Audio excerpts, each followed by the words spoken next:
Welcome everyone to our first lecture. So today we're exploring chapter 1, which is the meaning and scope of physical education, exercise science, and sport.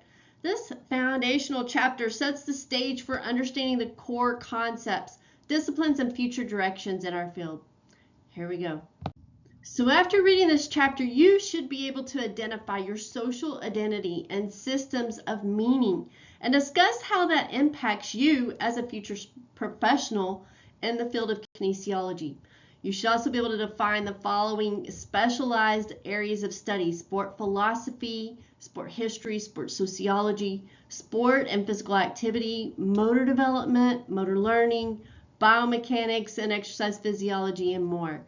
Describe how the disciplines are interdisciplinary to the professions of physical education, exercise science, and sport as it's relative to the field of kinesiology. I'm able to explain the relationship of physical education, exercise science, and sport to allied fields of study. And also be able to describe the different types of research reports and their application to physical education, exercise science, and sport, as well as identify social media resources and the practice within the field of physical education, exercise science, and sport. And here we go. So historically, physical education focused on school-age children, especially in physical education classes, but it has expanded significantly. Today, physical education is a broader educational process using physical activity to support skill development, fitness, knowledge, and attitudes that contribute to lifelong health and well-being.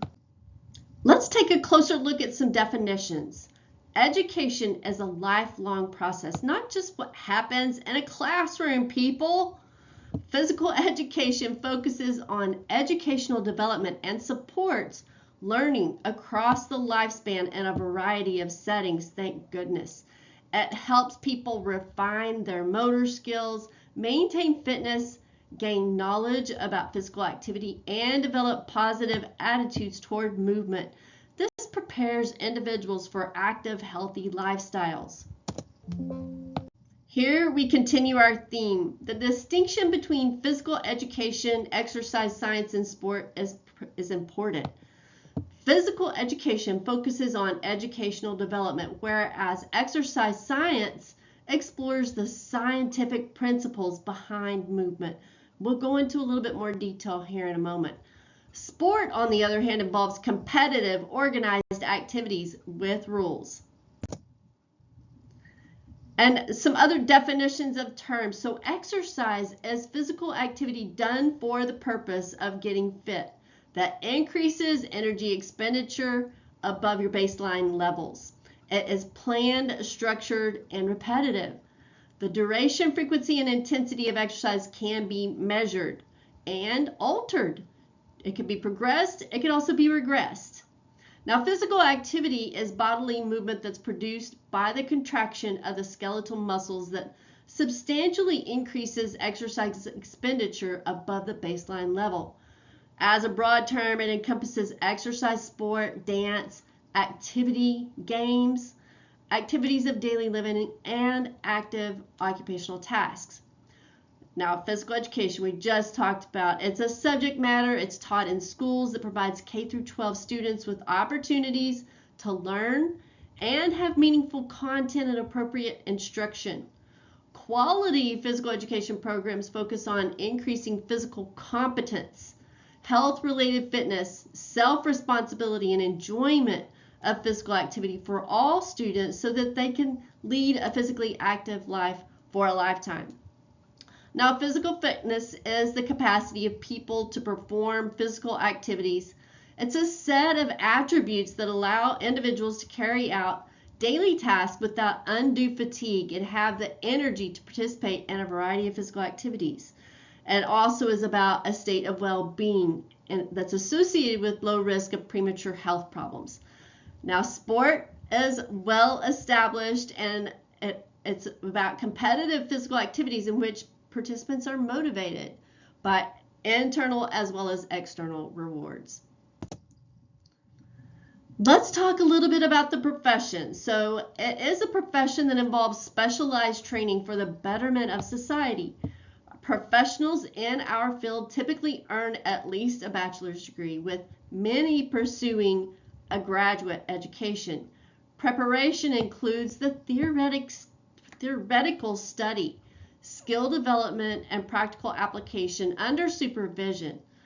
Ultimately, we serve society by promoting lifespan physical activity to improve public health. An academic discipline is a formal body of knowledge studied in depth. Unlike a profession, it doesn't require practical application, though it informs it. Disciplines are theoretical and scholarly with a clear focus and conceptual framework, unique scope compared to other fields, and research methods to advance knowledge. That distinction is essential. Disciplines help form the basis for professional practice. There are multiple disciplines within our field, each offering a unique perspective. So let's look at a few with real-world examples.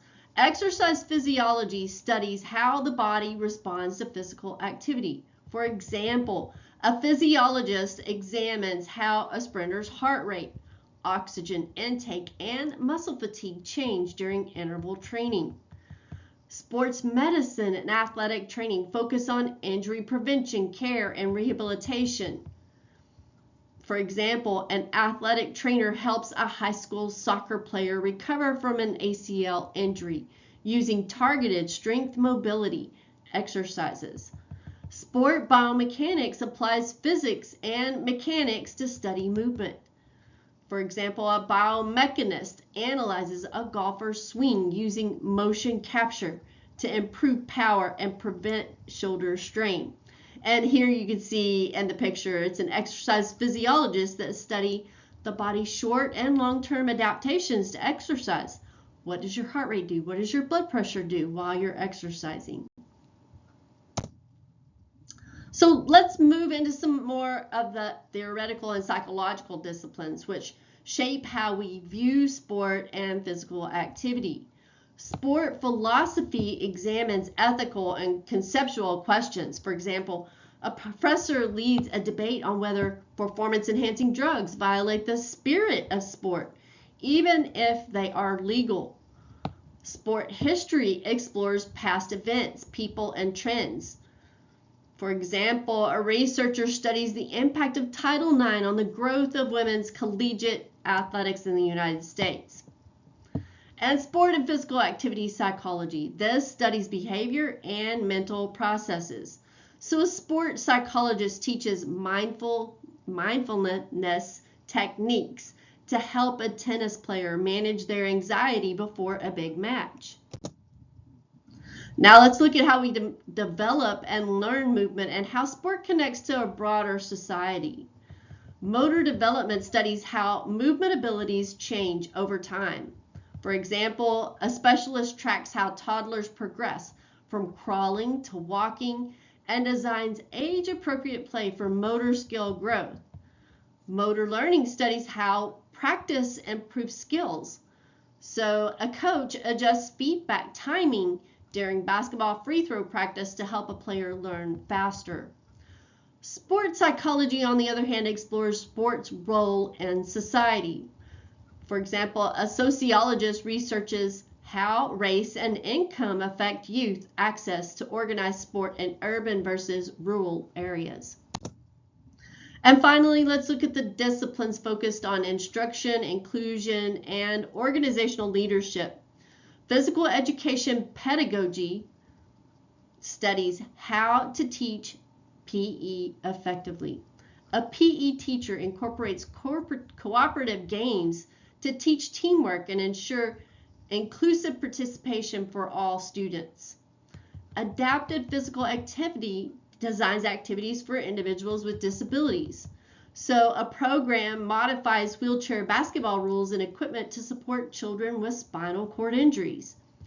Sport management focuses on operations and leadership in sport organizations.